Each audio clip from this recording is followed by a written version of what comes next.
you just gotta feed his ego every once in a while, just to kind of make him feel wanted, Yes. and then Oh, yeah, really? it's kind Dang, dude. of. Man, I my ego got fed today already. Oh, well, I got I'll I got take it an back then. invitation for I got an invitation from another podcast to come on their show. Which one?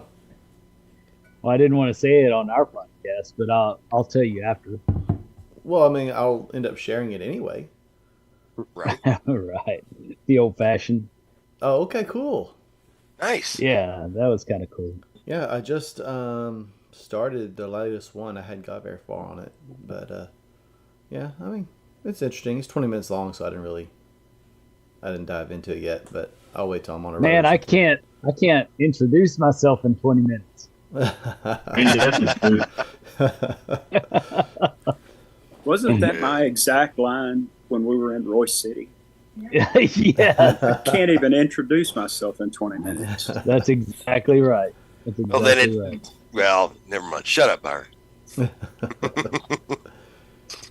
But Great minds. I was actually thinking about Roy City earlier today. That was a really good event. I really enjoyed that.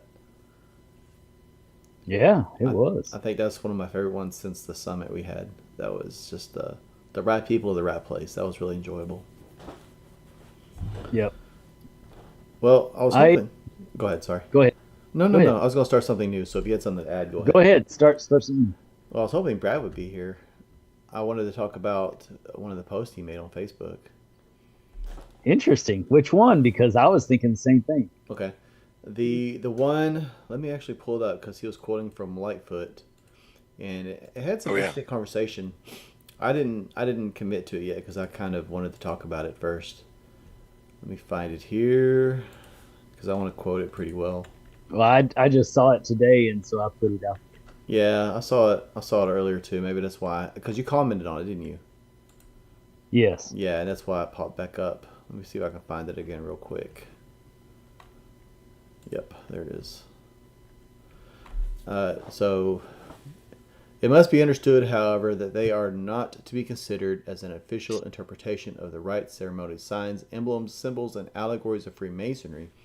Masonry does not attempt to expound the concealed or complex meaning of its symbols.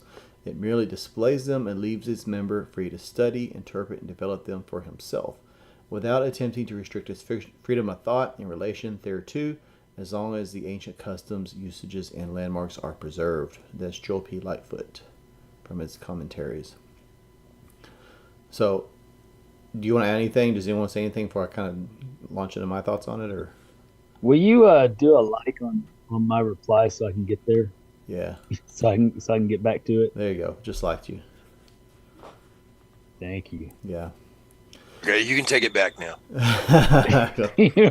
Because there was Okay, I'm also there. some comments, and I don't want to call out anybody because I respect some of the commenters, but they kind of they got me thinking as much as the original post did.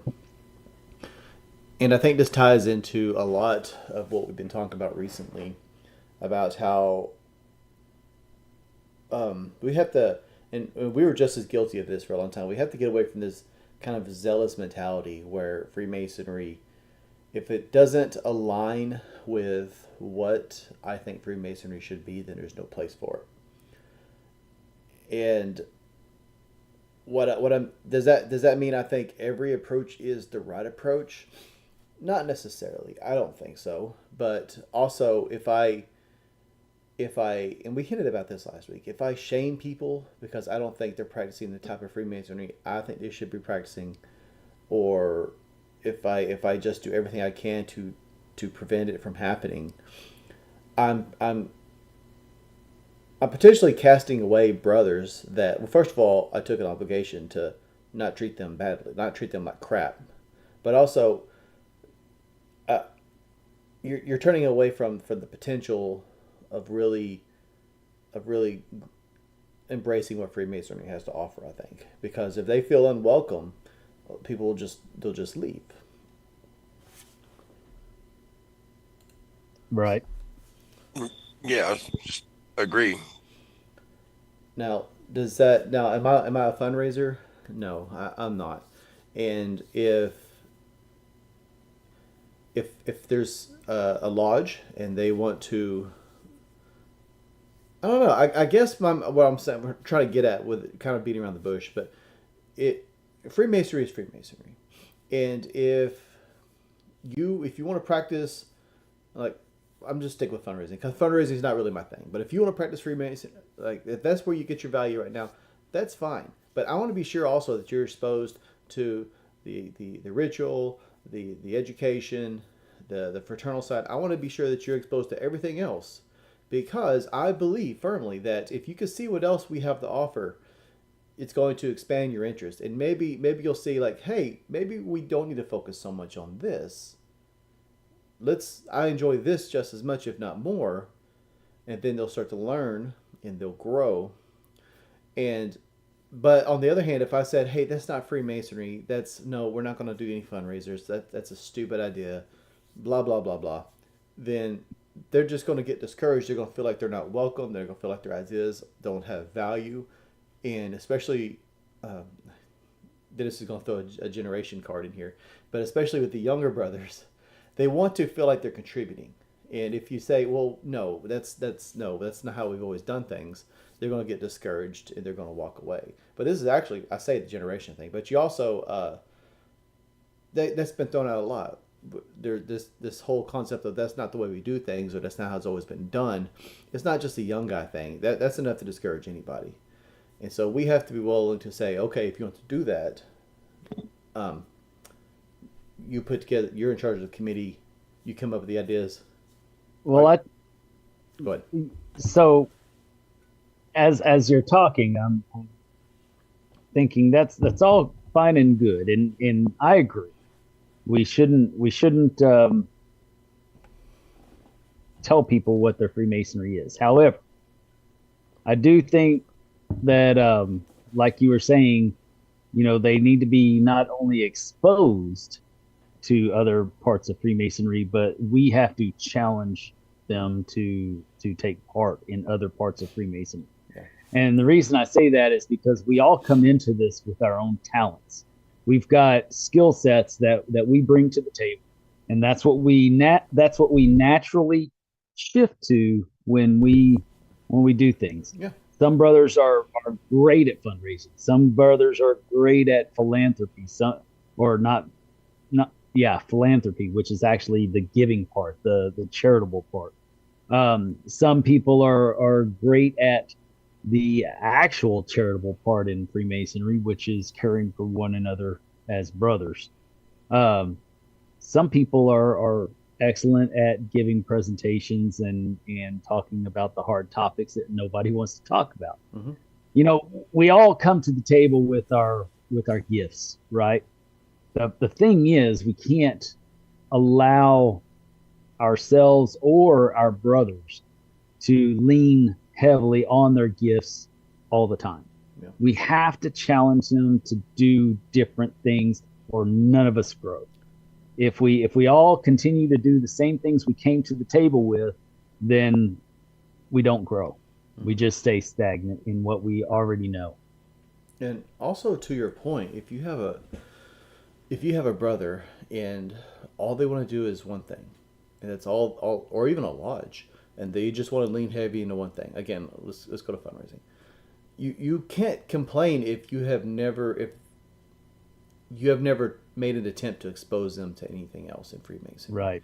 So if you got a brother and he's like real gung ho about fundraising, well, when was the last time you took him to like a Roy City event, or officer leadership training, or just forced him out of his comfort zone? Because that's where they go to. Like Dennis, exactly like you're saying, that's their comfort zone. And honestly, fundraising is kind of a low hanging fruit as far as comfort zones go, because anyone could get some fish and fried or something like that. People want to contribute. It's a low hanging way I can contribute. It's in my comfort zone.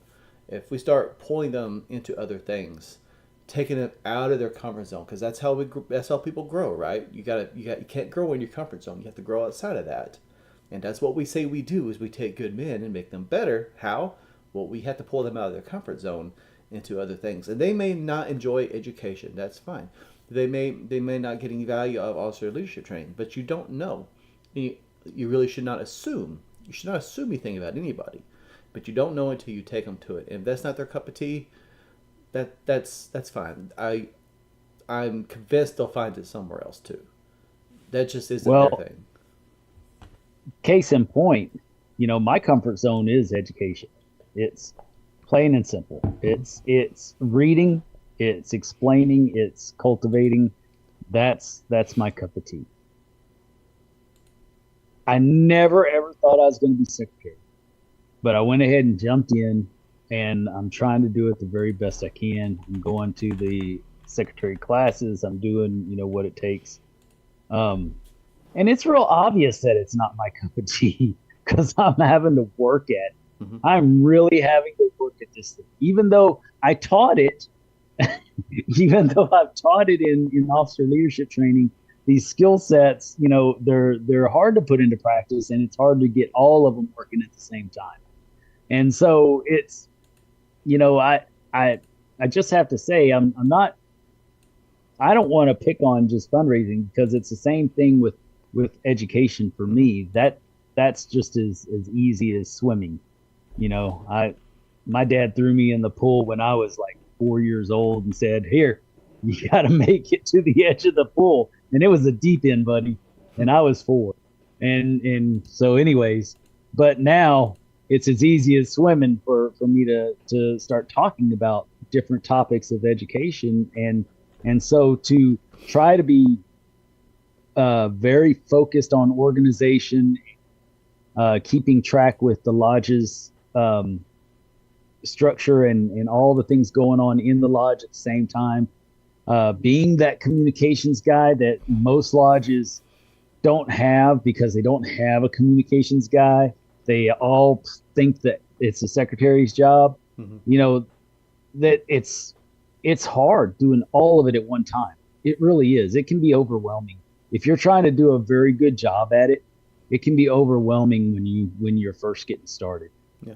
Later on, I'm sure it'll become easier. But trying to do it well and cater to all the different aspects that the lodge really deserves to have a secretary cater to, it's tough. Mm-hmm. There was a comment on there. Again, I'm not naming anybody out, but and so the comment was, if something can mean anything, then it means nothing. And we're talking about the symbolism, but the general theme of the post was actually about kind of what we're talking about, the well-rounded lodge approach, and that comment made me think, because I kind of had that mentality at one point. And I think both of us did, where this is the right way for Freemasonry, and if you don't agree with that, you're just kind of adrift. You're not really focused on anything. And right. I could appreciate the mentality because I've had it before, and in fact, it's pretty easy to shift back into it. It's like, well, I could see where you're coming from. However, it's not about. I don't like to say, I don't want to say hate, but I don't like the term, and I used it a minute ago, taking good men and making them better, because I think that's so general, right? Like how would that happen? But we are about growth. We are about taking men and improving them, right?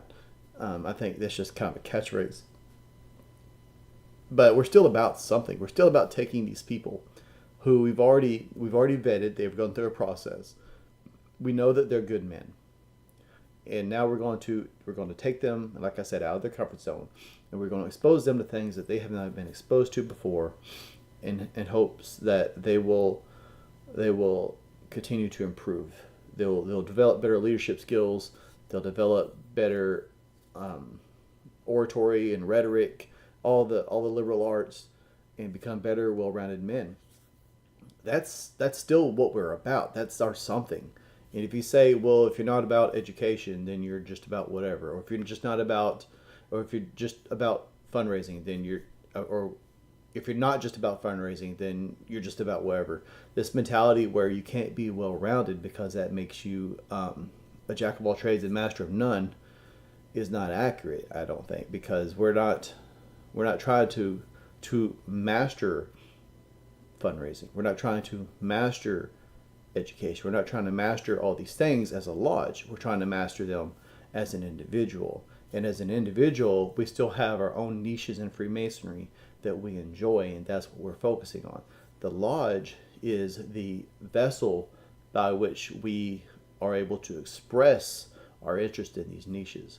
As an individual, we're still growing. We're still seeking mastery in the things we're interested in. So this going back to the quote, if something can mean anything, then it means nothing. As far as the lodge goes, this doesn't apply. The lodge is meant to provide these opportunities for all these different well-rounded interests. As an individual, yeah, that absolutely applies. I can't be everything to everybody at the lodge. Nobody can. But what I can be is that guy that provides education. What I can be is that guy that confers degrees and does rituals and things like that. That's my niche. I'm not good at fundraising. I'm not good at putting together events. I'm not good at I can't think of what else, but there are brothers that are, and if they have the opportunity to do the things that they're good at, and I have the opportunity to do the things I'm good at and I enjoy, I'm still improving. I'm still becoming better. Well, did you have something, Josh? Well, I was just going to make a comment. It goes back to that part of the obligation, who can best work and best agree. For me personally, my strong suit is fundraising. I've been doing fundraising for different organizations for the past 10, 15 years. So I have no problem, even as worshipful master, I'm still heavily involved in whatever fundraising we're doing for Goliad. So that is my niche. But at the same time, I'm also a little bit out of my comfort zone doing the, working with the investigation committees and making sure we're doing that right, going to OLT and it's that kind of stuff like that. So it's one of those that, like Justin said, his niche is doing the degrees and stuff, which is great. But as long as you're, in my opinion, as long as you're kind of doing what your niche is and then also helping out with other things, like, for my example, investigation committees and things like that, I think that's kind of where we're well-rounded, and you can continue to expand your knowledge base, but you're also focusing on what you're good at. Mm-hmm. You know what I mean? Right. And I agree with it. Don't get me wrong with what I was saying earlier, but I think that at a certain point, whatever our niche is becomes less of our crutch, and we start getting stronger in other avenues as well. So we do become a master of all trades pretty much. I mean, that's as we go along and we start to master these concepts, we get this overall this well-rounded mastery of Freemasonry as a whole, I think. And on that one phrase that you're talking about, if something can mean anything, then it means nothing. Mm-hmm. Yeah, I'm surprised that he did that. I'm surprised that he gave that saying, because that sounds like something from somebody who only reads from books, that only accepts quotes from books or whatever as facts, only accepts reference from different books as the truth of what Freemasonry is, right? It's almost just like, looking at Lightfoot and saying that's the only thought to be had is Lightfoot. Yeah. Lightfoot was a great and inspirational thinker of the time, but he was certainly not the only. And so we, while we lean on Lightfoot for a lot of inspiration, we certainly have to pursue other thoughts of inspiration as well. And so I think that I'm surprised that that one person wrote that. So one of the things that I added to that, and I truly believe this, that here, let me put my glasses on so I don't get it wrong, because it was pretty good, and I don't want to mess my own thoughts up. I was thinking, I wrote a couple of these here lately, and I thought, man, I need to start jotting these down and putting them in just a book, like how they used to have those, every day of the month they had a different thing that you could read just to focus on Like a for that day. like a calendar, like a Masonic calendar, like you flip It's the a page calendar. Yeah, it could be a calendar. Back in the day, they used to have those calendars that had the little inspirational things every day or whatever. Yeah, I was I got thinking, one of those with dad jokes on it. okay, well, see, I, it could be the joke of Freemasonry. I could be the joke of Freemasonry. Who knows? I probably already am. But I was thinking when I wrote this, I thought, man, it's kind of pretty good. I like it. So one of the things to think about is that it's not just what somebody thinks, right? But it's the purity of that thought. So what I said, in the purity of truth lies in the intent of one's mind and conscience as the educational experience. Meaning, if we search only to disprove another, we become blind to the lessons themselves. So if the truth is in the purity of the intent of the thought. So whatever somebody believes something to be, you have to look at what their intentions are. If their intentions are pure, that they're really seeking out and they really have come to this conclusion with serious contemplation, then that's a beautiful thing. Mm-hmm. I don't care what that thought is.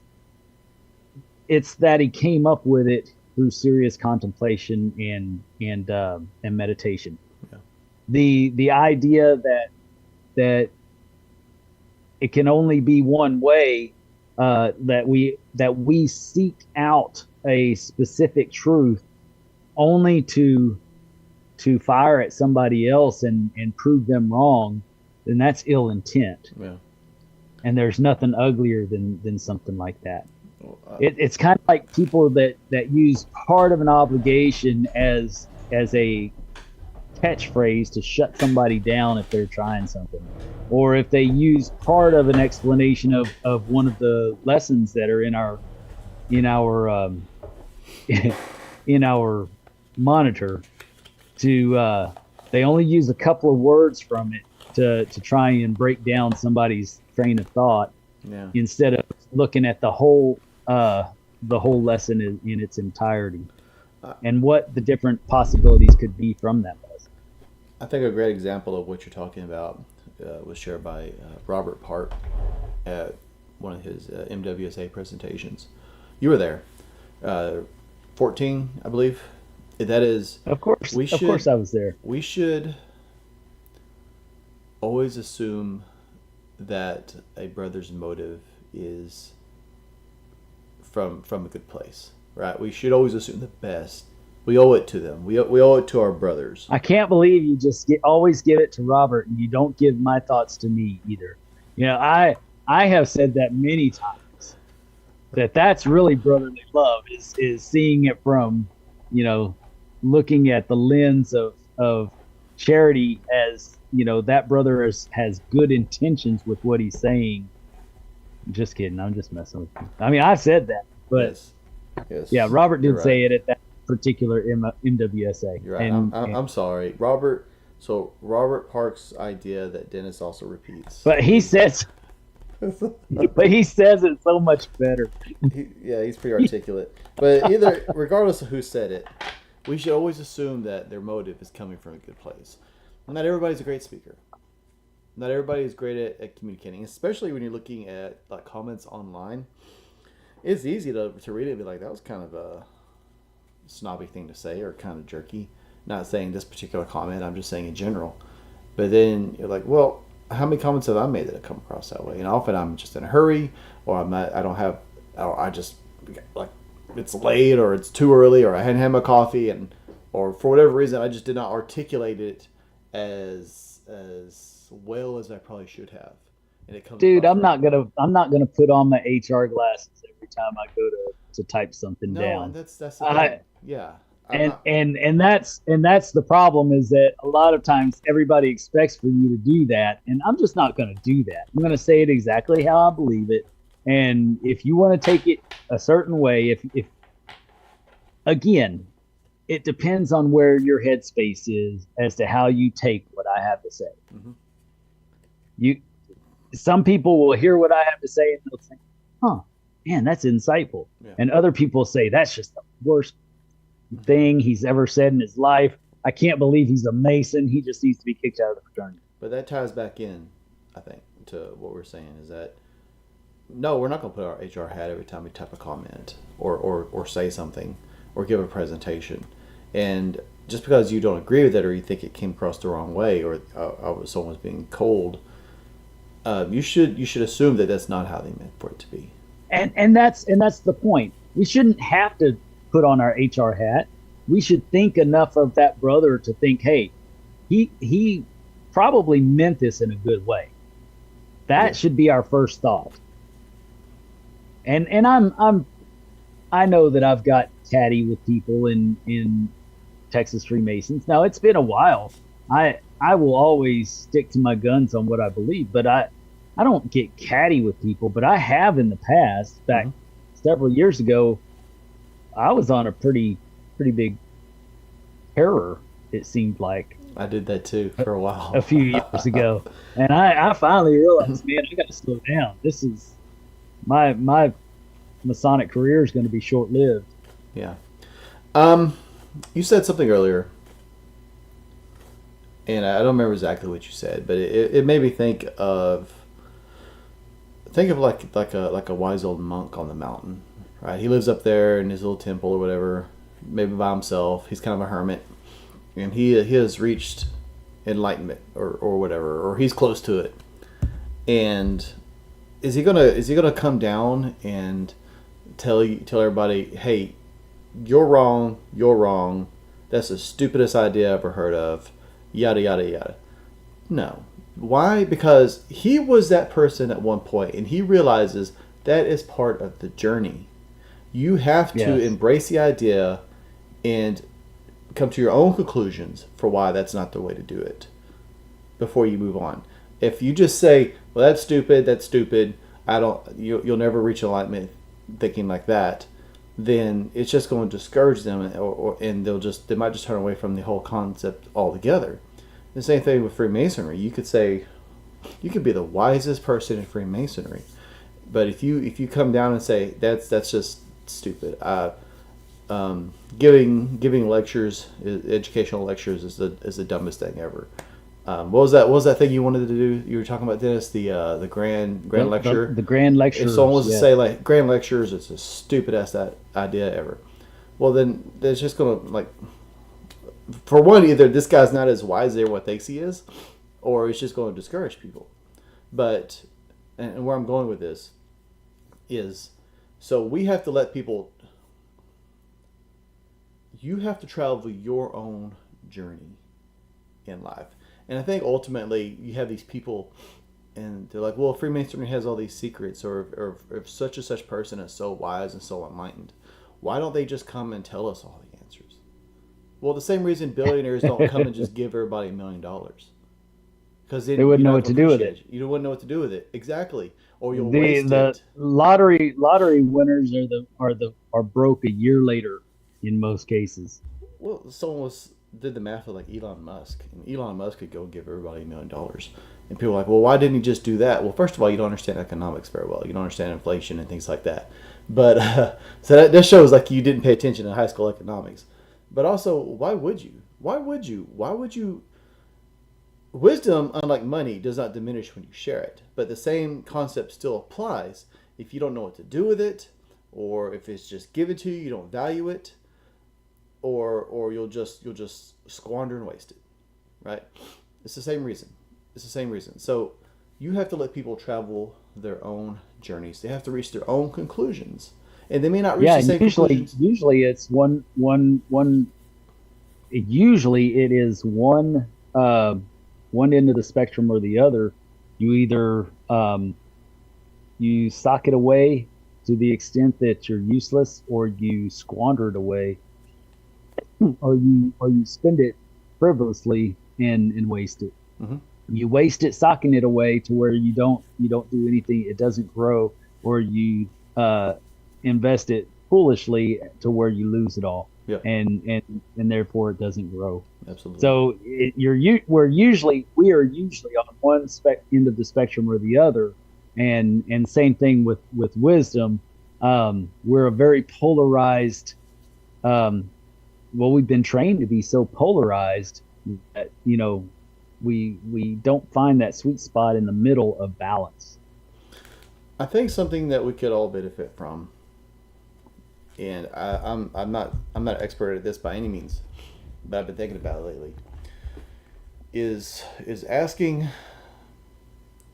better questions, and it goes back to not assuming things from people, right? But asking better questions. Why do you want to do that? What do you think the benefit is? And not coming across as condescending, like taking genuine interest in your brothers or people in general, and really trying to understand their reasoning. And often I find, if I don't learn from it, they learn from it, or both of us learn from it. I've had for like an example is we recently improved our dining hall and our lodge room, and we had some things that just did not, in my opinion, need to be on the walls anymore. And one of the brothers was like, "We need to get those back on," and I was like, "Well, why? What's the reasoning? Why do we want to put those on the walls?" And ultimately, he's just like, "Well, I guess we don't really need that after all." But if I just said that's stupid, why would we put them on there? Who's being a jerk, right? But if we're asking better questions and people reach conclusions on their own, no one's being a jerk. People are learning, and often by asking these questions, first of all, I become better informed. I learn more about the brother and their reasoning, but also it causes them to analyze their own thought process, which a lot of us don't do. I'm just as guilty. But when I'm being forced to answer questions, it goes back to pulling us out of our comfort zone a little bit, because now I'm kind of held accountable for why I want to do this, and so as I'm doing it, I was like, well, I don't. That's a good question. I'm not really sure why we need to do that. And the reason I say this is because some of the most successful people I know are very good about asking questions. And in fact, they may ask you something and you just give like a generic, "Oh, things are fine," and then they'll say, "Well, what do you mean? What is that? How is it fine?" or something like that. And they don't want just a generic answer. They want to actually know how things are doing, and if you are just fine, why? How are you just fine? And I think that ties into rhetoric, not necessarily like Plato, like Platonian, like the kind of rhetoric Plato would engage in, but it's more along the lines of us actually let's actually use the English language or whatever language we speak to actually communicate, instead of just getting superficial, because we're not a superficial organization, and growth isn't superficial. And so I think we need to get better. I say, at least me, need to get better about asking actual questions and not just accepting superficial answers. And I think by doing this, we can analyze ourselves and really understand the reasoning for some of the reasons we do things. You'll do a fundraiser. That's great. What kind of fundraiser would you like to do? Why did you choose that? Why would you? And I'm not picking on fundraising. Like, I helped with one we just did like 2 weeks ago. I don't hate fundraising. It's just not my cup of tea. But what would that money go towards? What's the thought process behind that? Or, well, I do that with my daughter. So to intercede here. No, please. I do that with my daughter, and people talk to her and they think that she's just a little human. She's not a little girl. She's a little human. And the reason why is because she has full thought within everything that she does.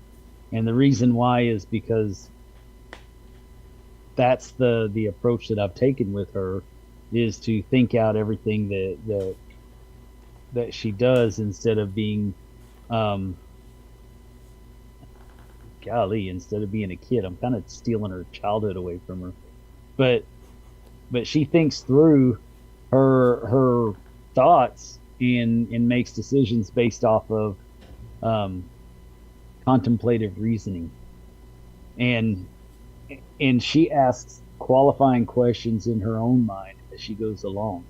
And so she's able to figure out things a lot of times without my help anymore. Mm. And so I think that if we do that, we tend to, if we ask those qualifying questions to your point, and get in the habit of thinking that way, it's kind of like, I'm real bad with stuff around the house. It'll be like, why do we have that crap around here? Instead of asking my wife, what's the reason for you wanting to hold on to this? Is there an emotional tie? Is there a logical reason we keep this around? Or, do you think it's pretty? Because I really don't think it is. But, it would get a lot further if I was to do that instead of just spouting off, I hate that crap. Mm-hmm. And the same thing goes with the lodge. So when, like you said, with those things hanging on the wall, instead of, somebody just saying, why do we need that crap? We took it down for a reason. We don't need that crap around here. Well, ask the person that's asking, say, well, why do you think that we need it on the wall? What's the significance of it being there? What's the importance of it being there?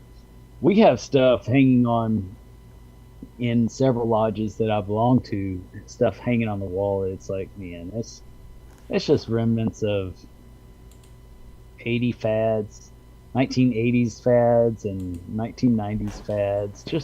Just different kind of stuff that maybe somebody died and they got it and didn't know what to do with it and said, hey, let's put it on the wall right here.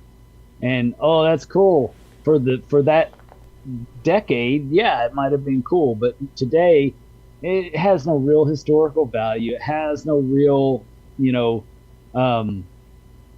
emotional tie to the lodge. It's just somebody's junk that some, widow gave to us. Dude, I've got shit tons of junk in my house. I know I do. I'm a collector of crap, of Masonic crap. And I've got a third bedroom I cannot walk through because of my Masonic crap. So when I die, I do not want it going to a lodge. I want it going in the trash if my boys don't want to take it home.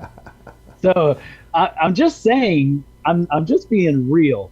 We collect this crap for whatever reason, be it a fundraiser or whatever. We want to support the lodge that's selling the crap. And I'm not going to call this crap. This was kind of cool. But that's cool. This was given to me by a brother and I know it was given to me out of brotherly love. And this was given to us during one of the officer leadership trainings. It was the one in Fort Worth, and a brother had 3D printed this, and Kohanke and I were in the downstairs in the lobby having a drink and talking Freemasonry, and this brother said, "Hey, we've been doing these fundraisers. I'd like to give you one," and he gave both of us one. I have it hanging on my wall. That was cool. Yeah. It's got sentimental value to me right now. But it's not sentimental enough to give to my son and have him keep it for 50 years. Yeah. Give it away in a garage sale. Don't give it to the lodge because they don't need to hang this on the wall. Mm-hmm. Just saying. I appreciate it, but my lodge does not need to appreciate it for the next 50 years. Just saying. Byron, did you have your hand up, or were you? Yeah, sorry. Something Dennis said really resounded with me, where you said you felt like you were maybe stealing your daughter's childhood, and okay, so I am the father of 3 daughters. Oh my God. Yeah. I've got one. I don't know if I'll make it. I can imagine 3. You will. Because girls are their own separate entity, and I honestly believe that they are harder to raise, but they're way more teachable than boys. I could see that. Yes. That's the philosophy that I have with them. So, and I want to state this loudly and clearly. Well, maybe not loudly, but clearly. Dennis, you're not stealing anything from your daughter. What you're doing is teaching your daughter how to be an effective adult. And frankly, that is our role as fathers. That's part of taking a good man and making him better, giving him the tools. And all of these tools are available through Freemasonry. Giving them the tools to thoughtfully and cogently make interaction with the world around them and achieve their own goals without having to rely on someone else to get there for them. One of the women that I have had enormous respect for a number of years was a personal friend from college. Her favorite T-shirt to wear, and she had hundreds of T-shirts with all of them with different messages on them. But one of the ones that I always think of when I think of her, she had one that said, "A woman needs a man like a fish needs a bicycle." And if you raise your daughter with that kind of mindset, what you're raising isn't just a daughter. You are raising an honest, capable, thoughtful, compassionate, but strong person. Yes. Yeah. And that's the goal. So keep going, mister. You keep doing that. Thank you. I saw somewhere. I don't want her to rely on any man. I don't want her to have to rely on any. Not just girls, but the quote was, if your goal as a parent is to eventually make yourself obsolete, and that's hard because you always want to be in your kid's life, and it's not that you won't be in your kid's life, but what it does mean is when they reach a certain age, they're not living in your house anymore, right? You're not supporting them anymore, financially at least. And when you die, hopefully, they can go on and be successful without you. That's the thing. You want to make, like, if anyone ever wonders if they're a good parent and their kids are grown up, ask yourself, if I died, would they still be able to function? You got some people with kids and they're in their 40s and they're still living in their parents' basement playing Xbox all day. You might be in trouble, right? But like to your point, Dennis, I mean, you're succeeding very well, because if something did happen to you, I know your daughter, I mean, she'll obviously, children will grieve, right? If your kids don't grieve when you die, maybe you tried a little too hard to make yourself obsolete. But, right. But you want to be remembered. But ultimately, if something happened, God forbid, hopefully all of our kids will be, at least we had time to teach them enough that they'll be able to be successful without us. Yep. So in that same vein, when you have a new initiate, that initiate, kind of like a child, especially if you are willing, able to take on a mentorship role for these guys. And you walk them through the baby steps, teach them the work. That's a good place to start. But then, teach them to examine the work that they have now learned.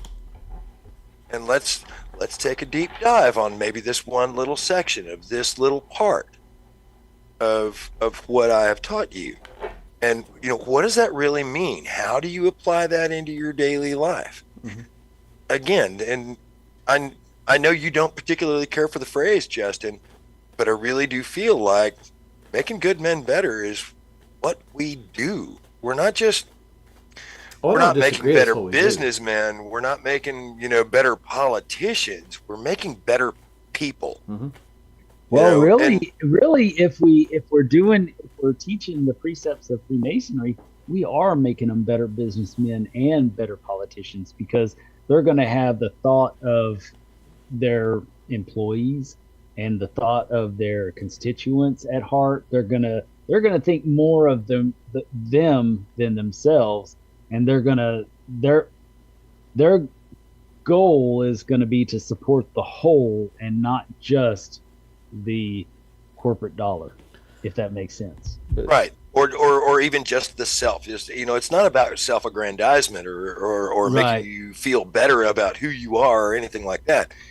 It's about looking around you, finding that guy who has said, I want to be a better me, and sharing with him the tools that you have accumulated over time to make yourself a better you, and going, okay, I got these things. Yeah. Yeah. And however he can apply that into his life, that's making him better. Yeah. And again, like you said, wisdom, unlike cash, doesn't diminish when you share it. Mm-hmm. So, if I have gained a little bit of wisdom, and I like to think I have, since I became a Mason, I feel like it's incumbent upon me to share that. I liked how you tied it back to Freemasonry, because you're right. Like, as a mentor, say you have a new EA and you're his mentor, it's almost like a puppy. He follows you everywhere. You got to show him how to do everything. But your goal as a mentor is to make yourself obsolete. You want to grow this young man or this new Mason to a point where he can go into the lodge and talk to anybody. If you go travel, he usually comes with you, but you want him to get to the point where he can travel on his own. I mean, he can take on mentors. I think also, ideally, speaking as like a district instructor, really the goal of a good district instructor is to make himself obsolete. You want the brothers in your district to be so well versed in the ritual that they're getting certificates. And if you had to bow out, there's any number of people that could step in and take your role at some point. Any kind of leadership position, really, you should approach it with the mentality. And granted, that's just also why I say it's hard to do effective leadership in a year. But you want to approach it with mentality. I want to be so effective that by the time I step down from this position, anything I had to offer is obsolete. Right? If I'm a worshipful master, I want to say, hey, these are my goals for the lodge. I want the lodge to be able to do this and this and this and this. And then by the time, and at first, it takes a lot of work. You have to be very intentional. You have to remind everybody of what we're doing. But if you're doing a good job, and you're being, like I said, very intentional, these are the things I want our lodge to be able to do as a leader. By the time you do step down, you don't have to be as intentional, because it's just the lodge has adopted it. It's the same thing with like a district instructor or a grand master or anything like that. These are the things I want a lodge to be able to do. Oh no. If I ever become Grand Master, I expect that the Grand West will need me to make all the decisions for them for the next 50 years after I'm a Grand Master. And I will do everything to keep that control that I can, at everything possible to keep that control, so that nobody else can have any thoughts or shape our Grand Lodge in any way other than what I want. If I'm Grand Master, that's how I want. But if I'm Grand that's Master. how a lot of worshipful masters do things, and that's why by the time the year is out, they're just exhausted, because they're not empowering brothers to take ownership of these ideas. They're not using committees. They're not implementing. They're not leveraging their brothers. They're trying to be everything to everybody, and so things look good. Things look like they're on track for their goals, but they're exhausted. And then when they step down, everything stops. Right? It's the same thing like what you're talking about. First of all, I don't think it'd be. I know you're joking, right? I don't think it'd be feasible for more than 2 or 3 years, because you at that point Actually, that was a slide. Oh, was it? And I cannot believe that y'all didn't catch on that was a definite poke the bear situation. Mm-mm. I got it. I got it. I'm glad somebody. I figured you were poking a bear, but yeah. Not to derail too much, but I've had this on the side of my monitor, and I wanted to go back to it. Daniel, I haven't been ignoring you. I just wanted to He did make a comment. We can leverage the Socratic method to gain a better understanding. One, you understand the belief. Ask the person to state clearly their argument. Two, you sum up the person's argument, play back what they said to clarify their understanding. Three, ask for evidence. Four, challenge their assumptions. And five, repeat the process. Yeah, that's the thing. A lot of people can state a belief or argument, but once you say, so you're saying you think this is a bad idea? Well, no, that's not what I'm saying. Well, please clarify what you mean, because I'm not sure I'm understanding. And it goes back again. Usually, it's not what it sounds like, right? So it's so helpful to really assume that they're coming from a good place, right, Dennis? So what you're saying is you're poking the bear. What did you mean by that, Dennis? What bear were you trying to? What? Well, I'll poke another one. Okay. So that you can get a better gist of this. So there is a past committee on work guy that he would regularly, when somebody asked a qualifying question as to why we do something a certain way, Mm-hmm. because it wasn't within that little box right there, his answer would be "cuz," and that's the way it is. It's like, really? Are you kidding me? That's your answer? And he has taught his successor to do the same thing, and I think that's discouraging. That's discouraging. Yeah, no, that's because, especially given a position like that, because if I'm going to your training and you teach me how to be a leader, and that's how you demonstrate leadership, what am I supposed to take back to my lodge? If you're going to be in charge, I don't know if it was or anything, but if you're going to be in charge of training leaders across the state on leadership, you should probably not suck as a leader, right? It's like if I was going to teach science, but I know nothing about science, I probably should either learn a whole lot, be willing to learn a lot about science, or not teach it at all. Yeah, you better be studying it the week before you teach it. Yeah. So that you have a pretty decent grasp. But if someone asks me, why is the sky blue? And my answer is, because I get parent phone calls. Like, why are you not explaining things to my kid? Because God thought that was the right color at the time.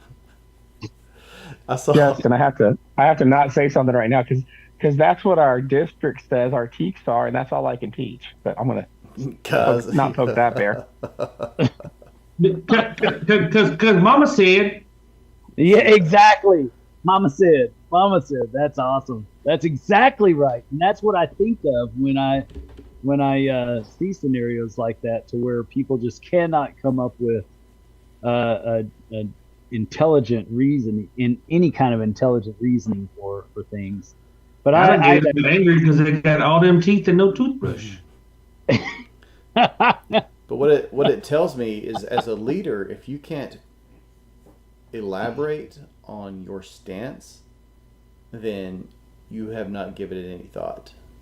You don't have your own justification for it. It's just something you thought was a good idea. You've never done any self-reflection whatsoever, and you can't back that up. Correct. And I really like the Socratic method, because it really is the basis for debate and rhetoric. Mm-hmm. It really is. I mean, once you go back and forth between each other in that fashion, you're going to get to a reasonable understanding of whatever the thing is, even if it's something completely different than both parties thought when they started. You're gonna end up with some kind of a reasonable understanding of what that thing is. Mm-hmm. And that's the beauty of philosophy, if it's done in the truest way. And that's why those statements, like you had pointed out earlier, on if it can be anything, it's nothing. Mm-hmm.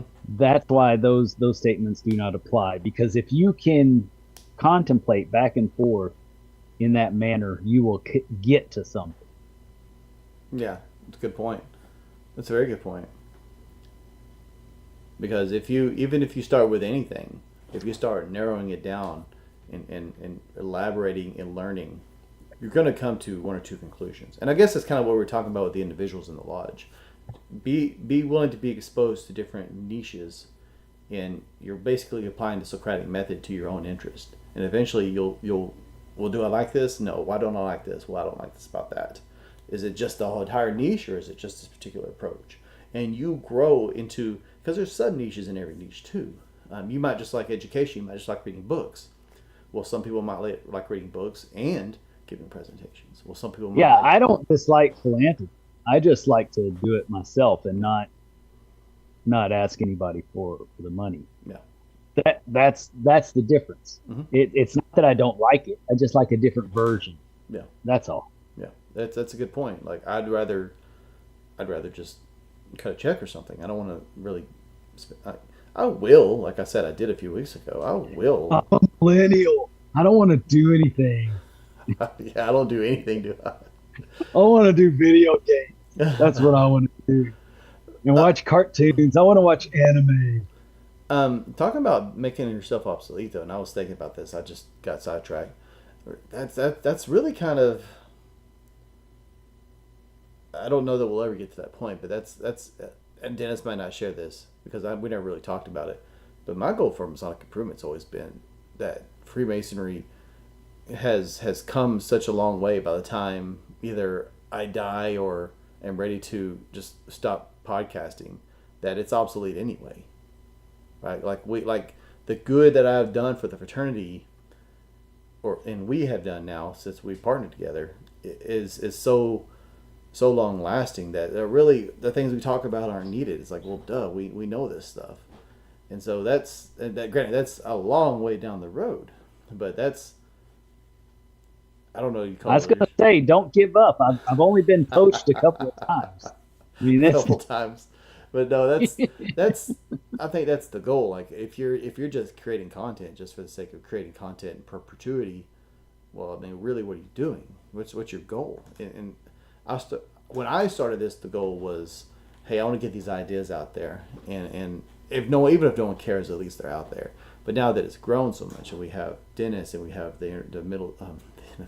The inner circle, and we have the other listeners and so many subscribers. The goal is, at least for my personal goal, is that to change Freemasonry for the better, to improve it in a way that ultimately the things we're building talking about, a better brotherhood. Yeah, building a better brotherhood. When we first started this, the things we were talking about were kind of like, oh, I never heard of this. This is new information. The goal is Right. that by the time Masonic Improvement's done, like, we're not going to bring up anything that nobody's heard about. I think that's my goal anyway. Like, we're introducing these ideas because, like I said, and I've said this before, when I first joined Freemasonry, I was on an island, man, and I didn't know there was anything other than what I encountered in my lodge and in the lodges of my district that were all practicing the same kind of Freemasonry. And so that's why I created it, and that's why we do what we do. At least from my perspective, is to introduce all these new ideas to these lodges who have never heard about guarding the West Gate, or have never heard about maybe more than 1 year for your worship master, or never contemplated, are my dues where they need to be, or are my endowments where they need to be, or never contemplated how can I improve my building, or book time versus travel time. Never contemplated these things. Getting these concepts out there. Yeah, I agree. And ultimately, I think that there's always going to be something that needs to be put out there in my mind, because I'm not necessarily talking to the individuals out there that aren't Masons.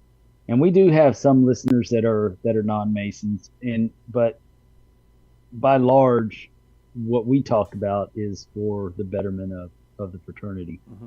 And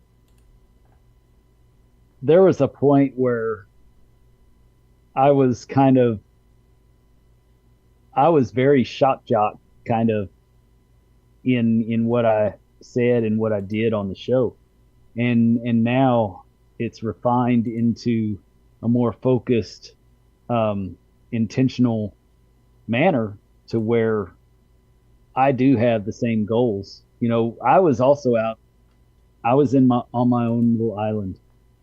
You know, there was one kind of Freemasonry, and there was only a couple of people that told our lodge what it was allowed to do. Mhm. And I just kind of zoned out. It's kind of like the teenager that's sitting there that the dad's yelling at him, and he's just staring at him, and he's just completely in a different place. Mhm. That's where I was, and so I branched out and took a different path, and have grown exponentially since then. And now I can go back and appreciate where I come from, without resentment. But at the same time, I'm ever going forward.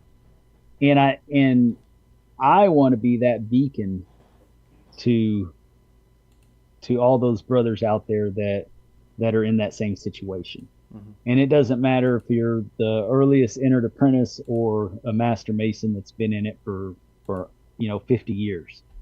You know, I realize that you've seen a lot as a 50-year mason, but you've seen a lot of changes, and that's the one constant that we will always see, change. Mhm. And so we have to learn how to be intentional with it and shape that change the way we want it to be shaped. And so, yeah, I want to be there as encouragement to others.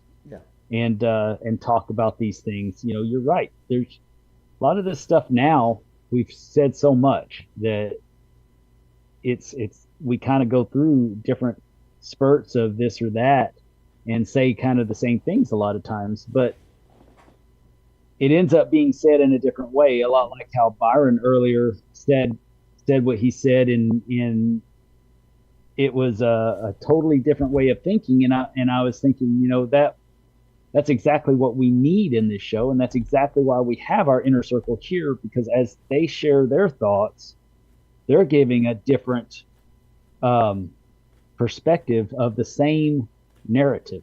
Yeah. And it's going to reach somebody else that we wouldn't have reached because we're still speaking from our narrative. So we need that back and forth. And I think that as long as we're around, there's going to be a need for that.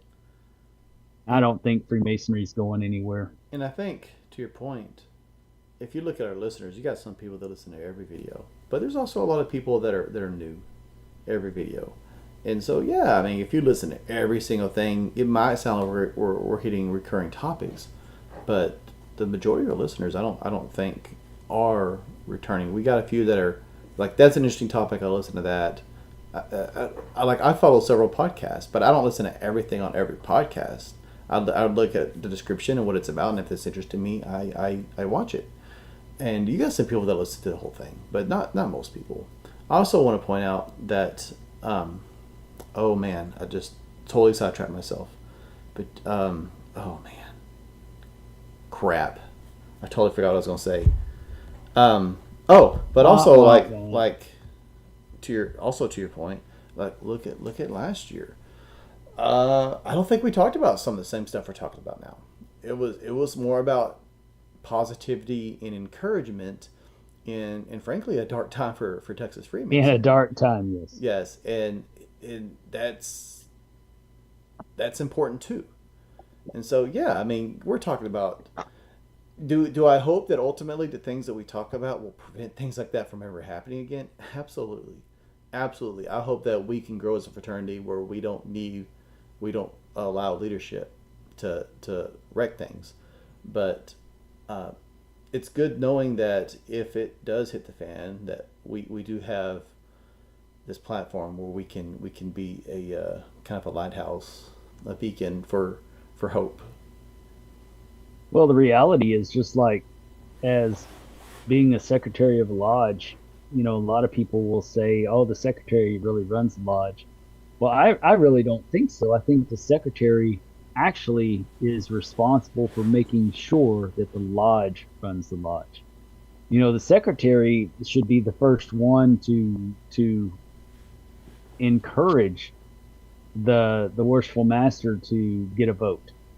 Anytime there's any topic of discussion that's going to affect how the lodge proceeds further, it should go to a lodge vote, because it's the worshipful master is only there 1 year, 2 years if you're a very good worshipful master, but you're usually only there 1 year. Mm-hmm. So the lodge needs to maintain its culture and its continuity through that worshipful master and into the next. So really, everything that happens in that lodge should be a lodge vote. It should never be, the imposing will of the secretary or the imposing will of a worshipful master, Mm-hmm. or any group of past masters who think that they should be running the lodge, or what have you. So, it's I think that's where our beacon of light should be, Mm-hmm. is reminding the Grand West and all the Grand Wests out there, because it's more than just Texas, right? All the members of this fraternity, that you are the fraternity. That if you're a Master Mason, you are the fraternity. And don't get me wrong, all brothers are Masons. The EAs and the Fellowcrafts, you're all Masons. If you were to die tomorrow as an EA, I would want to give you a Masonic burial. I believe in that. You're a Mason when you're made a Mason. However, the masters are really the ones who have the skin in the game. They've gone through it all. They've gone through all the levels of understanding or knowledge that can be given to them, to that point to where it's time for them to take the ball and further that knowledge themselves, put it into practice. So it's our job to empower the brothers to shape this fraternity intentionally and positively, and lovingly, with brotherly love, man. Yeah. Do it from here, and not just here. Here is good. Don't get me wrong. It takes the mind and the conscience, but do it from here when you're dealing with your brothers.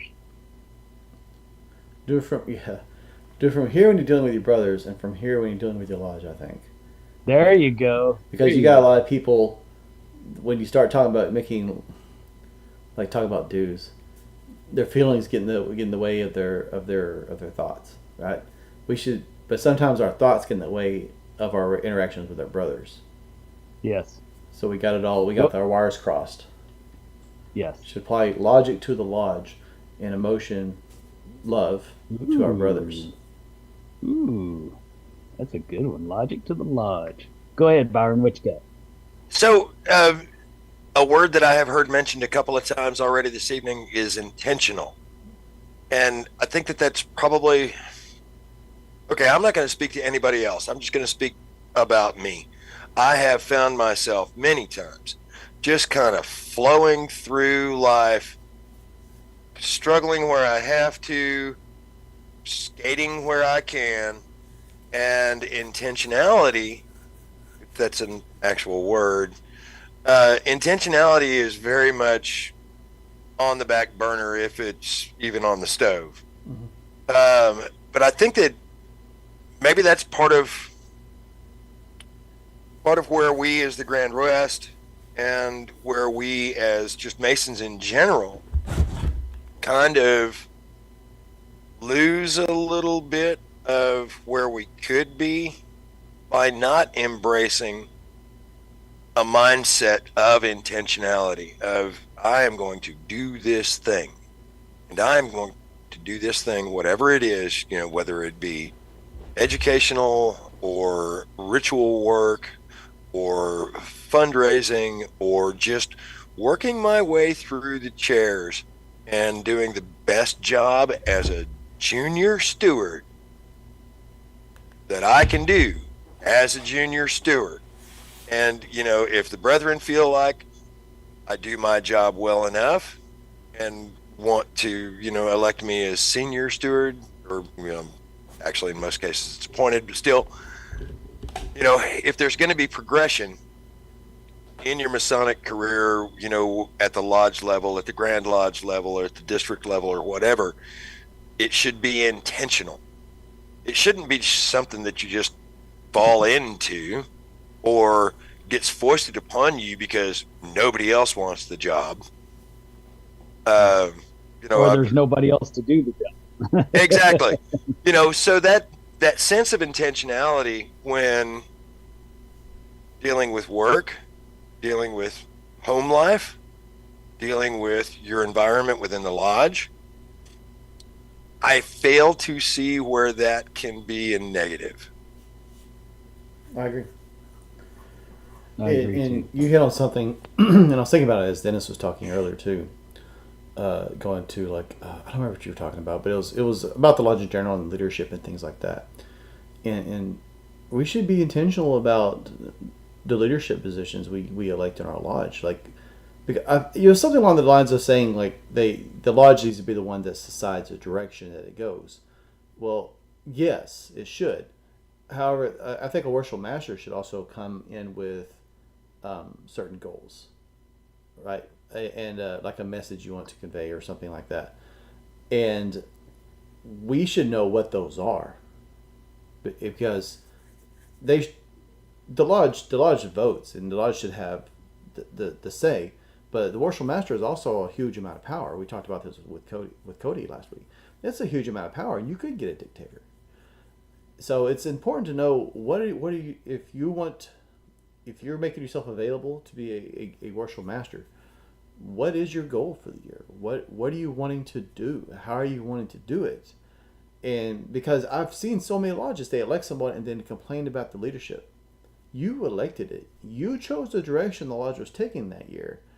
You need to be more intentional about who you put in leadership positions instead of just following the progressive line. And often what happens is you have a really good leader, and then they elect the guy after him who is not leadership material, and he had no goal, no intention. Why would you kick a good leader out of the position of leadership and then blindly elect someone who has never demonstrated any leadership and has no goals or vision or mission for his year? Just because they're good guys doesn't necessarily make them good. No, absolutely. You could be a good guy and a terrible leader. We got lots of good guys in this fraternity. We do. We have a lot of great guys. Hopefully all of boys. But I'm going to say all of them are good guys because it's kind of a qualification. Right. We've been doing our job. I've had a few that aren't really even good guys, but it's fine. Yeah. But really and truly, I think what a lot of it just boils down to, again, is, and I'm going to go back and I'm going to harp on this for a minute, but it needs to be intentional. Mm-hmm. You need to, if you're contemplating becoming a Mason, if you are already a Mason, whether a master or an EA or a fellowcraft, mm-hmm. your career in Masonry needs to be intentional. Yeah. This is not one of the places where you can just roll in and skate on through. This is one of those places where you really should, if you want to receive the maximum benefits of Masonry, personally, professionally, whatever, you got to work at it. Yeah. I like something you said, because we talk a lot about if you're looking at joining the fraternity, then you need to visit. You need to visit lodges and find the ones that fits best for you. That doesn't work if you're not intentional. That means when you go visit a lodge, you should already have an idea, what do I want to learn from this visit? You should be asking questions. You should, can you give me the tour? What can I see? What will you show me? What are you all about? What are you doing here? Blah, blah, blah, blah, blah. And just learn as much as you can.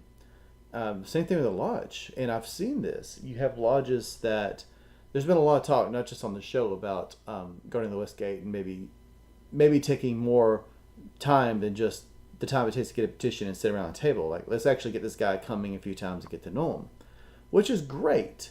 But if you're not intentional when they come to visit, this guy is just sitting by himself for 3 or 4 months. What's the point of that? How are we getting to know him? If we're showing that he's willing and he's dedicated to come, but a huge factor of this is that we need to actually use this opportunity to get to know this person. And it should not be the same people sitting in their same little groups. We should be intentional in going and sitting with these new people and getting to know them.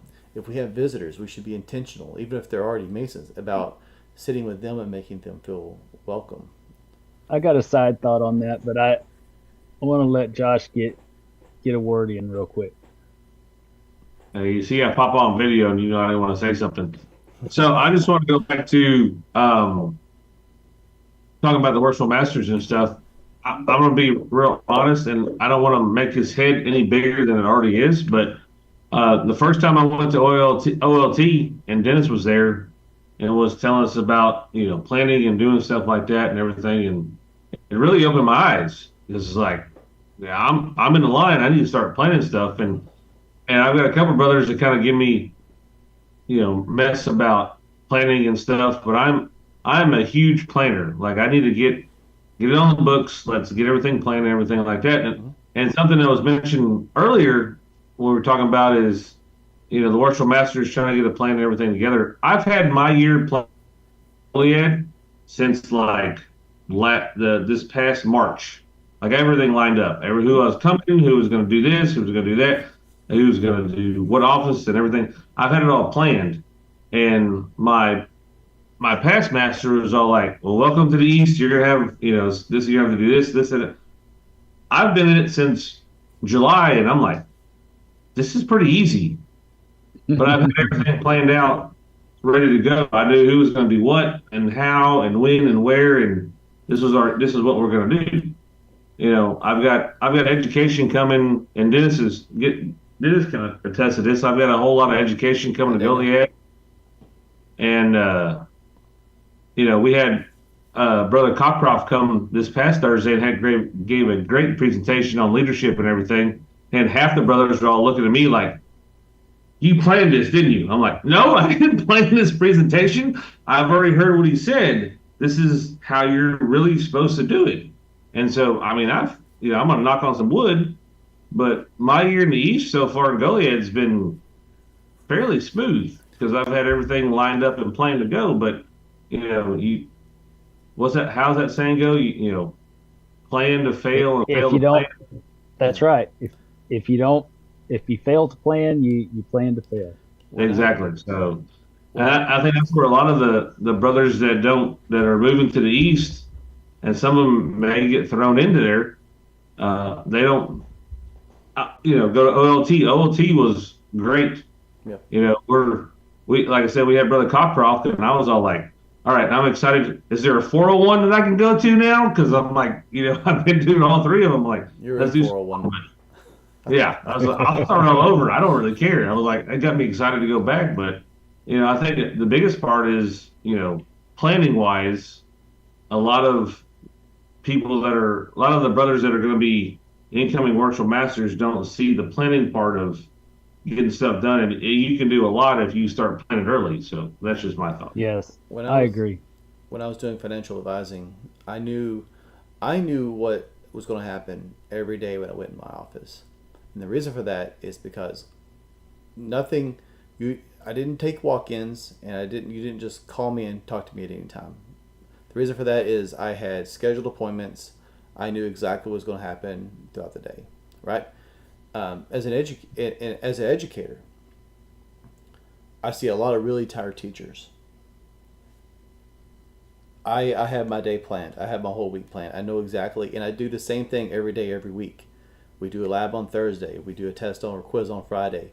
Monday, Tuesday and Wednesday, that's me conveying new information. My point is, I'm not tuning my own horn, is a lot of things in life, if you don't run, it will run you.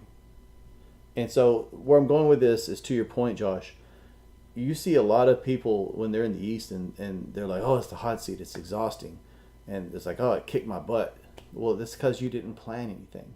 You let the lodge run you when they elected you to run the lodge. And that's not like, I'm not saying that like as a dictator. I'm saying as, did you have an agenda prepared well in advance? Did you know what was going to come up in those meetings? Did you have your meetings planned? Did you have oh crap, just lost the train of thought. Did you have a speaker lined up or a goal for that meeting set in advance? Did you have your agenda? Yeah, I said agenda.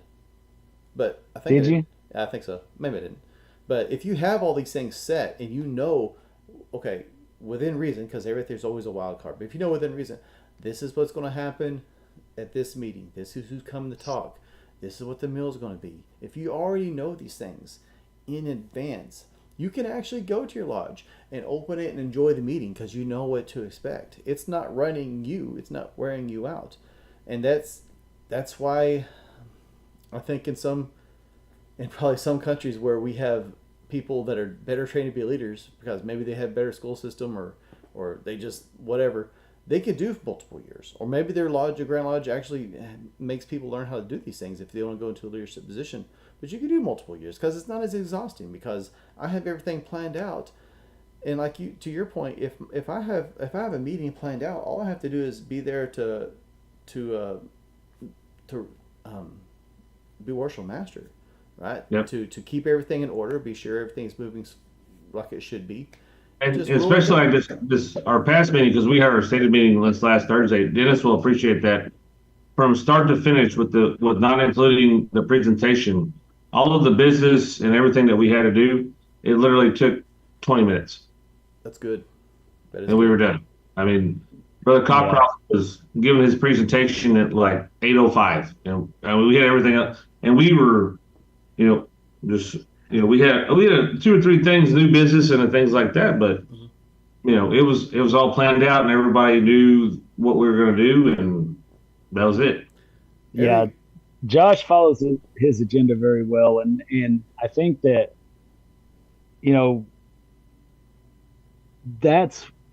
that's why I love the OLT so much, and it's why I kept going back before there was a 301.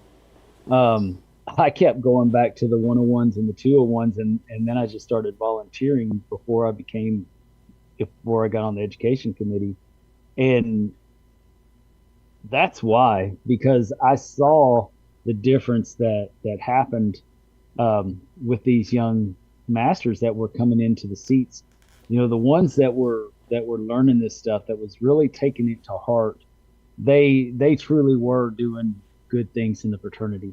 When they have their meetings under control and planned out and intentional, focused, then they're able to get things accomplished that other lodges can't get done.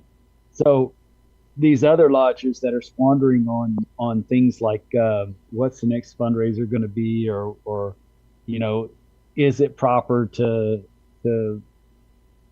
whatever, they can't control their parliamentary procedures, so they have 2-hour-long meetings and then they can't get anything done.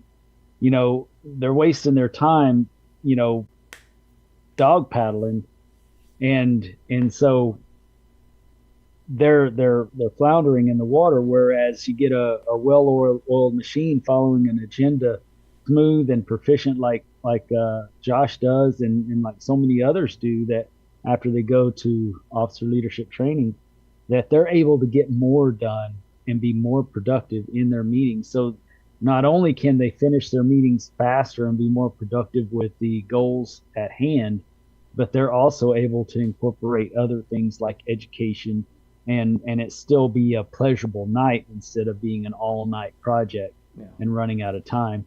And now I'm going to say another thing, in if you ask any of the members of Goliad, they're going to tell you that this is the furthest from the truth. But the efficient way that Josh does things really shows a humility.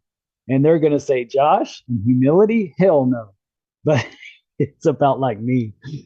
but I'm gonna say that efficiency takes all the focus off of him and his feeling for importance of having to keep talking and talk about this and that during the lodge meeting, and puts it strictly on the business and then on to the next thing that's going to be better for the craft, instead of the focus being on him.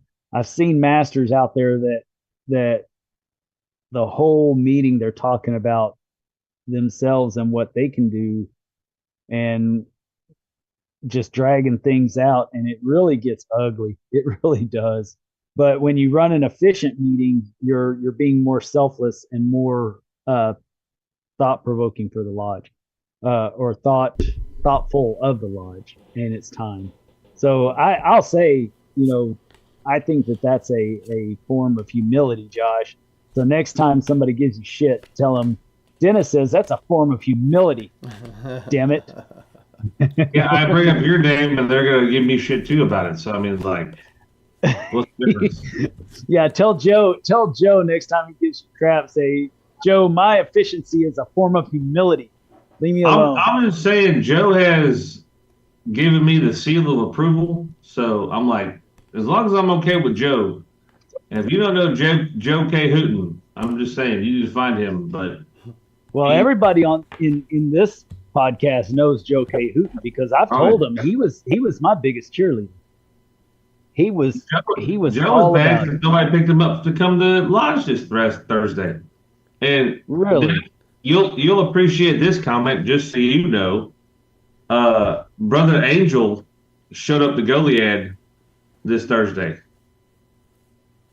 Yeah, take that what you will. Wow, I bet I know why. Okay, interesting. All right. Well, guys, it's 10:30. Let's do our final thoughts. And you don't want my final thought after hearing that. I like to hear about that after we wrap up. But do you want to have anything to like to say? I just like to go ahead and reiterate a little of what I said earlier, about intentionality, making sure that when you come into the fraternity, obviously you have expressed intentionality, because we don't recruit. You sought out someone and you decided that this is something you wanted to do. Mm-hmm. And that, thank you, Daniel. I know he's gone, but thank you, Daniel, for reminding me of that. And then continuing that sense of purpose throughout your interactions not only within the lodge, but in life itself, can't help but lead to better things coming your way. I know we're not supposed to be affected by mercenary motives, but we're all mercenaries at some level. The idea behind not expressing them within Masonry anyway is, we're not here to get a better deal from the cop who happens to be a brother, or the judge, or whatever, that they're worried about, like over in England, we saw many years ago. But it's about becoming more purposeful in our lives, and through that purposeful nature, becoming better fathers, better employees, better employers, better people, period. And that's what I'm trying to get out of Masonry anyway. Love it, man. That's it for me. Love it. Jeff or Josh? Well, I'll just say that I enjoyed the podcast tonight. Like I said, if again, talking about what we were talking about earlier is, if you fail to plan, you will plan to fail. So, the biggest takeaway I can give any incoming virtual master or someone that's going through the line is start planning your year in the East. Again, that was what was taught at OLT, and, Brother Cockcroft made a mention of that this past year and this past meeting, and I'm already planning my next year in the East, because I'm a glutton for punishment, so I'll be worshipful master in 3 different lodges in the next 2 years.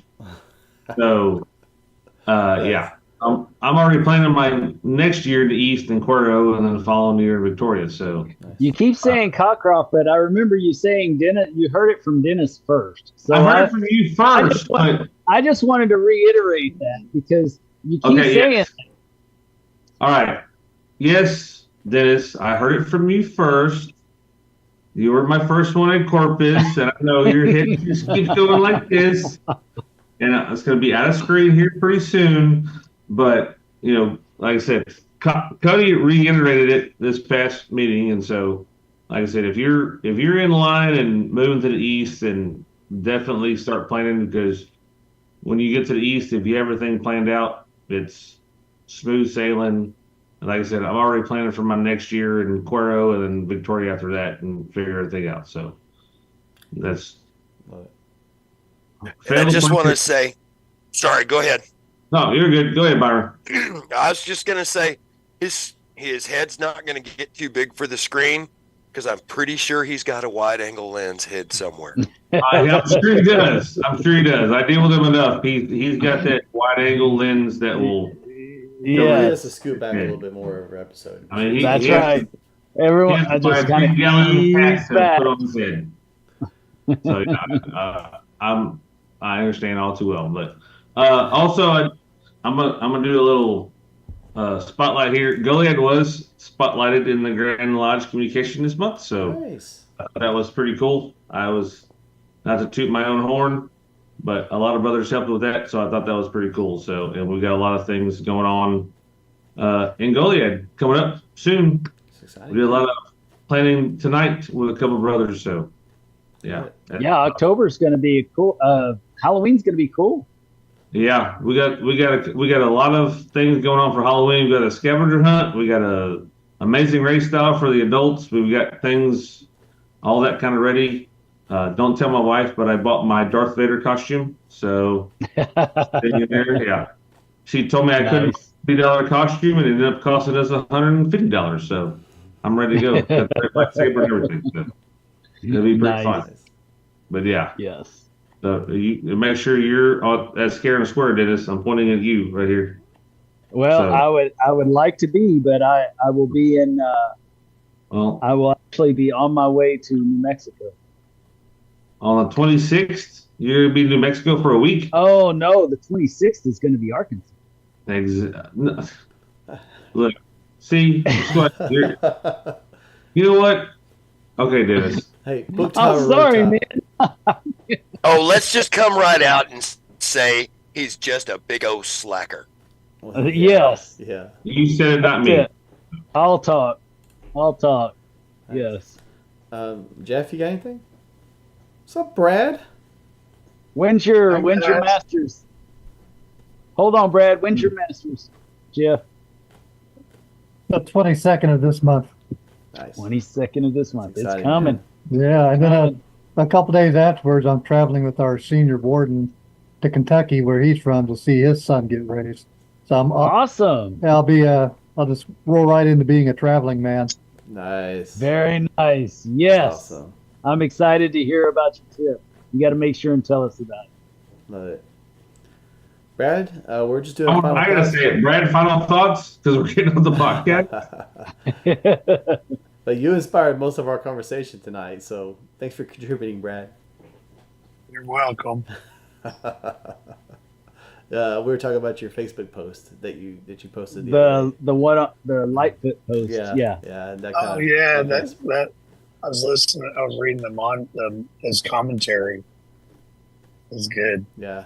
You should go back and listen to the first. Well, this whenever you get time, because we had some good conversation based off of it. Yep. And I was driving back somewhere tonight. I had somebody in the car with me. We were talking. Nice. But anyway, I just got on to say bye to everybody. Well, we appreciate you. Sir. Appreciate you being intentional. Yes, that's the theme of the night, and so I'll go ahead and wrap this up. Oh, I didn't say anything yet. Well, go ahead. You talked so much tonight. I know I did, didn't I? Actually, I usually don't. Um, I just want to say that I Don't really, get self-conscious. no, I had something. I was like, I knew what I was going to talk about, and then we I'm bad about that. So now I'm forgetting everything. But intentionality is really important, and we have to be sure that we're adopting that. And I remember now is to Josh's point. When you are junior warden, you should already be planning your year in the East. And by the time you are halfway done with your senior warden year, you should have it finalized. If you want to have educators, people come give presentations, you should start thinking about who you like to have when you're in the South. That way, by the time you're in the West, you can start reaching out to people and getting everything on your That calendar. way, as soon as you're in the West, you can start reaching out to people because, like, just like a good example, Josh was talking about the 31st and then the 26th, and yeah, both of those weekends I'll be gone, Mhm. and it's not anybody's fault but my own, but it was planned out a year and a half ago already. When you step into the East, aside from leadership positions that come up, you're just putting you're putting your plays into practice. Basically, you've written down all your plays. I don't know anything about football, but you've written down all your plays, and you got a different play every month, and this is what we're doing. I hate to say the term autopilot because it sounds really like you're non-involved, but you should have your year planned out so well that you can focus on the small things that come up. Because when you're installed in the East, it's too late to plan your year out, man. It's too late. You need to have everything ready to go. Because otherwise you're just taking everything as it comes. You're always being reactive, and that's what's exhausting. That's what exhausts people when they're in the East, because they're doing everything and they're being reactive to everything that comes up. Be proactive and use committees. Delegate. Be a servant leader, and you'll have a great year.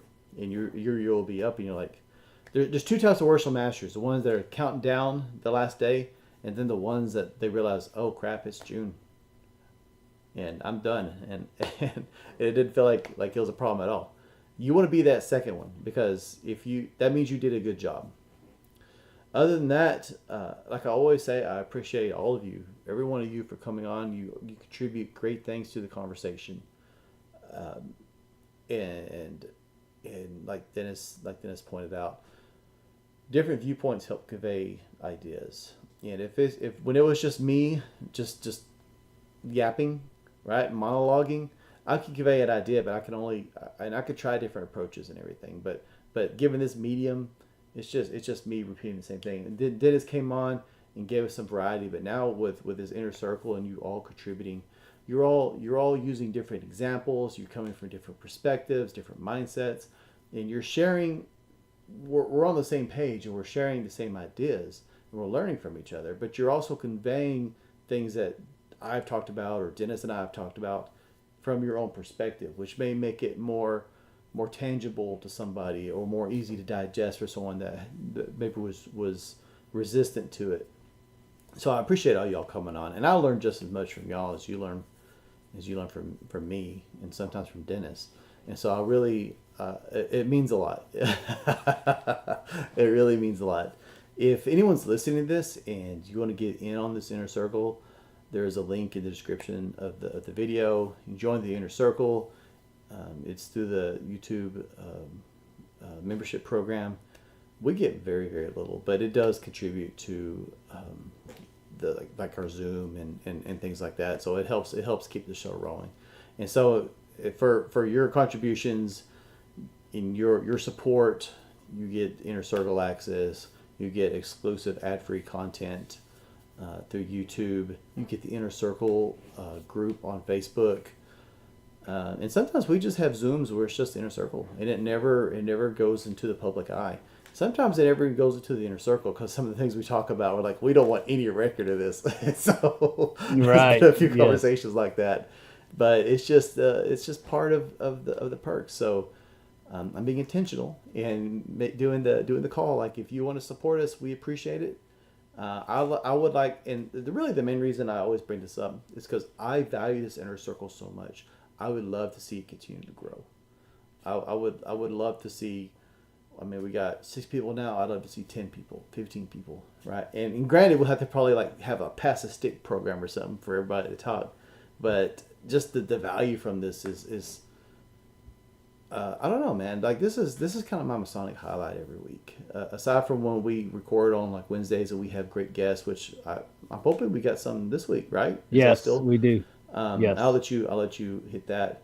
But aside from that, like just hashing it out with you guys, and hearing what you're doing and hearing the successes you're having at your lodge, that's huge to me. And I really want you guys to know I value you and I appreciate you.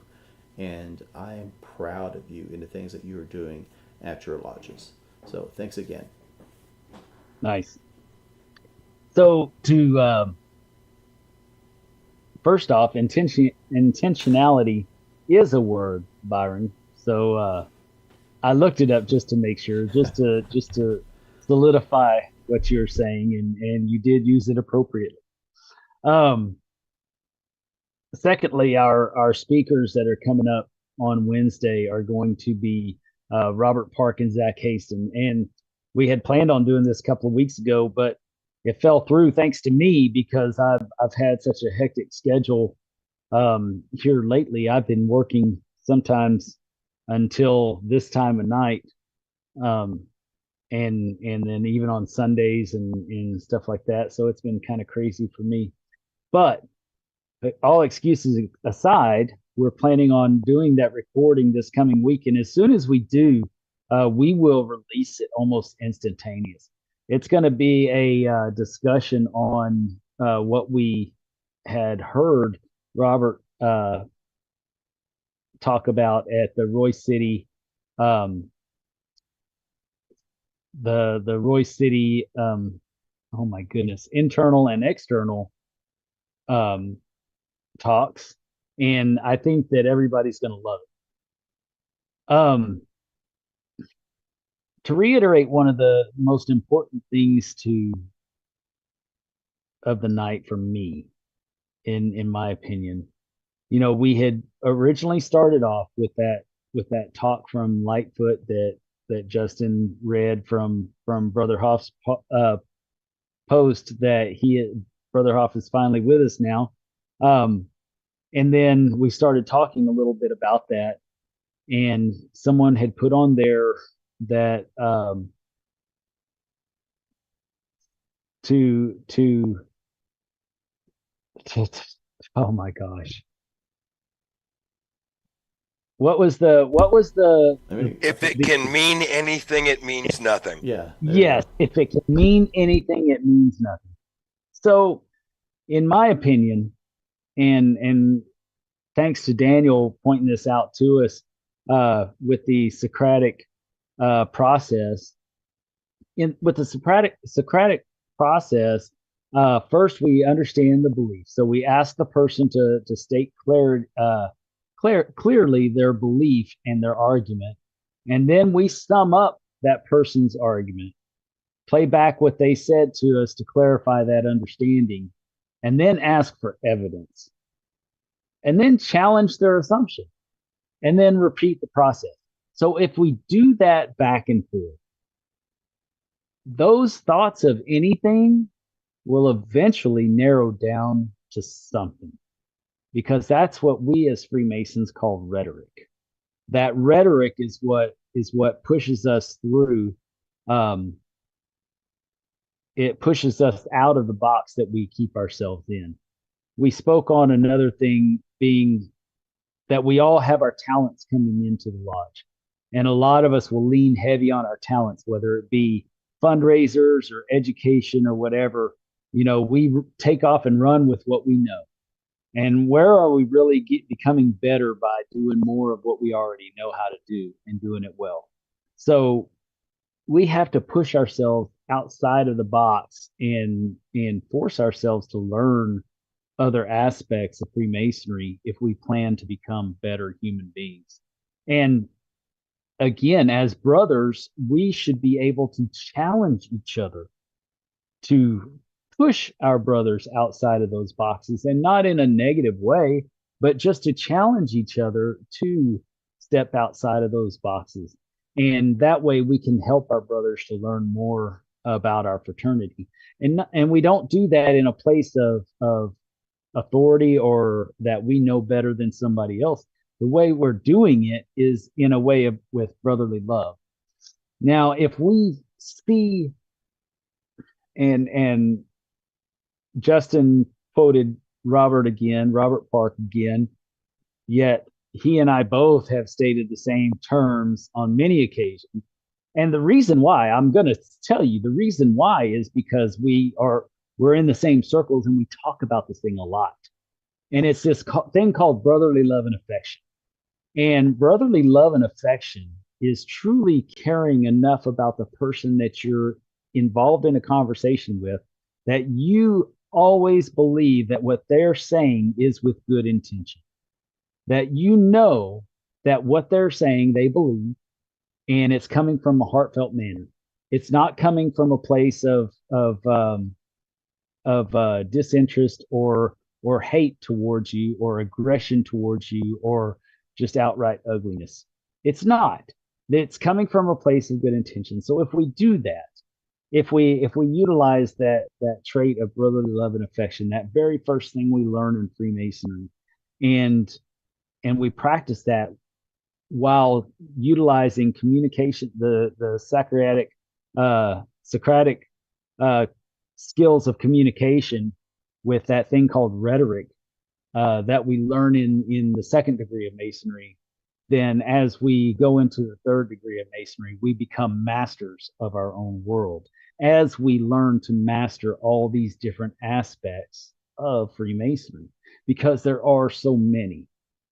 And not any one thing defines Freemasonry, and we would be foolish to think so. And I have been at fault with that. Justin has been at fault with that. I know we have been at fault with that together on the show before, and we have grown and come into a newer understanding of Freemasonry, and hopefully we can call it a little bit of wisdom, and hopefully. But that being said, that's pretty much what we talked about tonight, and I just found it to be a very good night of enlightenment and understanding.